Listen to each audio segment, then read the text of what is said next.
De manera análoga a lo que hemos hecho anteriormente con los ligantes, vamos a hacer una serie de consideraciones, aunque sean rápidas, sobre cómo se evalúan las características de los áridos o agregados. En primer lugar, hay que tener en cuenta que de cara a su utilización, los áridos tienen que ser suministrados en fracciones de tamaño uniforme. Es decir, que cada una de esas fracciones corresponda a un tamaño. Dicho de otra manera, teniendo en cuenta que lo que se utiliza en la clasificación de los áridos son series de tamices, que en cada fracción la práctica totalidad pase por un determinado tamiz y la práctica totalidad de esa fracción quede retenida en el tamiz de tamaño inmediatamente inferior de la serie de tamices que se está utilizando. En Europa distinguimos, de eso hablaremos a continuación con un poquito más de detalle, por un lado lo que es árido fino, que es aquel conjunto de partículas cuyo tamaño no excede de los 2 milímetros, de lo que es árido grueso. Árido grueso es todo lo que está por encima de los 2 milímetros. Sin embargo, en la práctica esto muchas veces no es así y se denomina árido fino o arena, coloquialmente, a fracciones que van hasta los 5 o incluso hasta los 6 milímetros. Hay que tener en cuenta que estas fracciones tienen que ser lo más variadas y a la vez lo más estrictas posibles en cuanto a que sus tamaños reales se correspondan con los tamaños nominales, porque lo que haremos posteriormente es mezclar distintas proporciones de esas fracciones para componer una determinada granulometría dentro de un uso granulométrico, dentro de unos límites que estarán establecidos en las especificaciones propias de cada capa. En cuanto al árido grueso, ese que hemos dicho que excede de los 2 milímetros, ¿qué características nos interesan? Bueno, en primer lugar, la forma. Interesa que las partículas sean lo más regulares posibles. Y más específicamente que no sean ni muy planas, lo que denominamos lajas, ni muy alargadas, lo que denominamos agujas. ¿Por qué? Porque si tienen esas formas inadecuadas, se van a romper con facilidad en el propio proceso de puesta en obra, incluso, o en todo caso, posteriormente en servicio, debido a las tensiones que llegan a esas partículas. En segundo lugar, la angulosidad. No olvidemos que los áridos o agregados contribuyen a la resistencia de la capa de la que forman parte mediante el rozamiento interno, mediante la trabazón de las partículas. Y esa trabazón es mayor si el árido es anguloso, si tiene caras de fractura, es superior que si el árido, por el contrario, fuese rodado, tal y como lo encontramos habitualmente en un yacimiento granular. Los áridos tienen que ser resistentes a la fragmentación, es decir, debido a las tensiones que llegan a ellos, en primer lugar en la puesta en obra de las capas y luego en servicio, no tienen que fracturarse porque esa fragmentación lo que produce son partículas de tamaños más pequeños y por tanto una alteración de la granulometría. Como ya hemos señalado, es esencial que los áridos estén limpios, es decir, que las partículas no tengan suciedad adherida. Esto es esencial en toda capa porque la presencia de suciedad va a suponer sensibilidad a la acción del agua.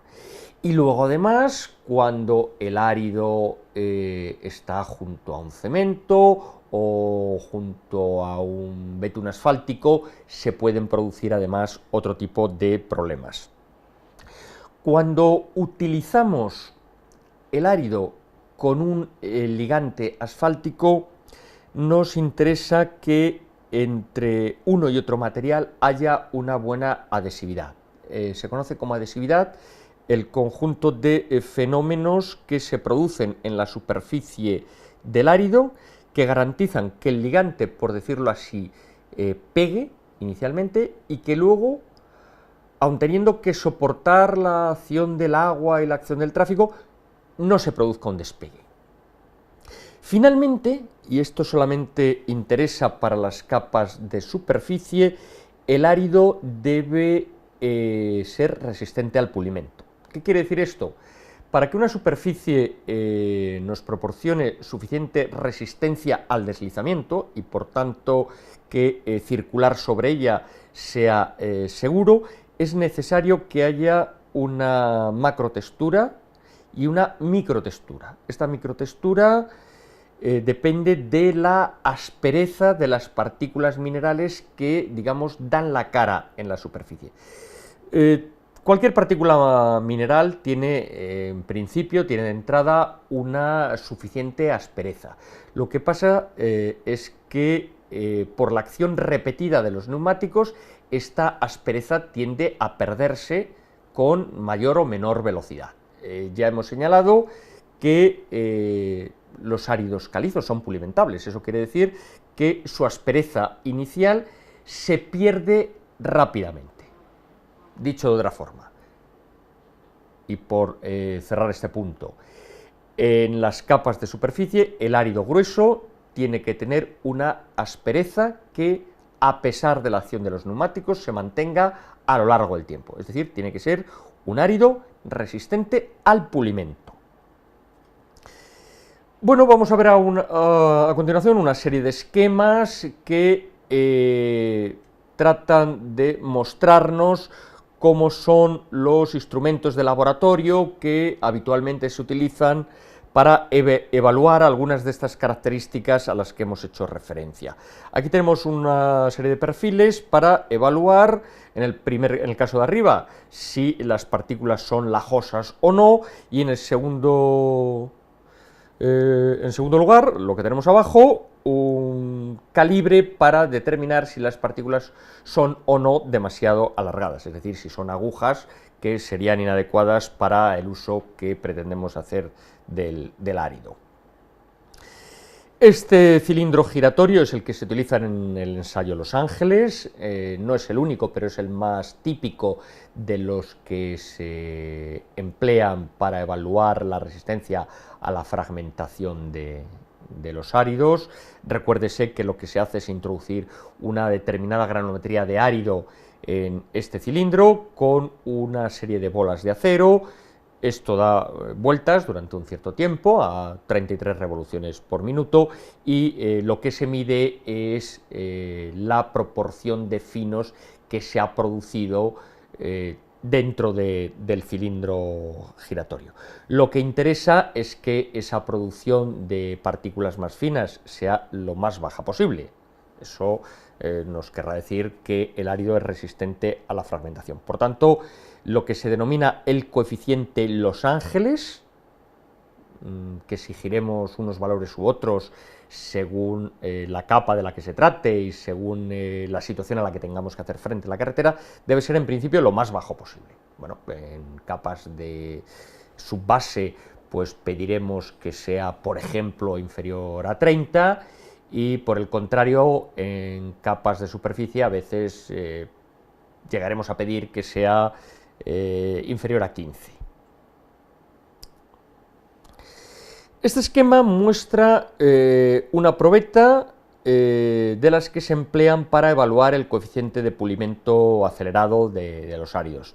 En definitiva, lo que se hace es un molde de mortero de cemento y resinas, en el cual se incrustan a modo de mosaico las partículas que van a ser sometidas a esta caracterización. El ensayo de pulimento se lleva a cabo en lo que se denomina la máquina de pulimento acelerado. Este adjetivo se debe a que los resultados se consiguen en 6 horas. Lo que se hace es someter esa probeta que veíamos en la diapositiva anterior a la abrasión de una rueda de unas determinadas características, reforzando ese efecto abrasivo por medio de unas partículas minerales. A la postre, lo que hacemos es medir el coeficiente de rozamiento que se ha obtenido al cabo de esas 6 horas, es decir, evaluamos la pérdida de aspereza que se haya podido producir, y para ello utilizamos el péndulo de fricción británico, el péndulo del Transport Research Laboratory, que es el mismo que se utiliza en la carretera, sobre los pavimentos, para evaluar en un punto determinado el coeficiente de rozamiento. Hay unas pequeñas diferencias entre la forma de utilización del equipo en el laboratorio para medir el coeficiente de pulimento acelerado y cómo se utiliza el mismo equipo en la carretera, pero tampoco hace el caso detenerse en estos detalles. En cuanto al árido fino, estrictamente según la normativa europea, las partículas que están por debajo de los 2 milímetros, de lo que nos debemos preocupar fundamentalmente es de estas 3 características. La plasticidad, que debe ser muy baja o incluso no existir plasticidad. Esto nos garantizará una mínima influencia del agua en el comportamiento de la capa en la que esté este árido fino. La limpieza, aquí cabe decir lo mismo que ya hemos dicho para el árido grueso, e incluso insistir, hay que tener en cuenta que el árido fino, por el tamaño de las partículas, tiene una mayor superficie específica y por tanto las posibilidades de que haya una contaminación y de que esa contaminación suponga un perjuicio en contacto con el agua son mucho mayores que en el caso del árido grueso. Y finalmente, también de manera análoga, como ya hemos dicho, con el árido grueso, está el tema de la adhesividad cuando este árido fino se utiliza con ligantes asfálticos. Para terminar,